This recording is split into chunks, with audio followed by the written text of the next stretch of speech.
श्रमिक दिवस रे कंपनी आगे श्रमिकों धारणा हक पाई विक्षोभ प्रदर्शन कटक जिला आठगड़ खुंटुणी थाना अंतर्गत मत्स्यपुर गांव में एक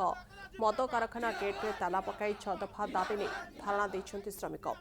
कंपनी कर्तृपक्ष दीर्घ दिन धरी श्रमिक मानक ठिकादार संस्था अधीन रखी काम कराउछि ठिकादार बदलिबा पारु विभिन्न समस्यार सम्मुखीन होती श्रमिक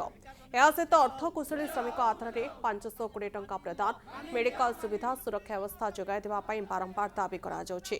तथापि कौन सुफल न मिलू श्रमिक दिवस रे सेमाने धारणा देछन्ति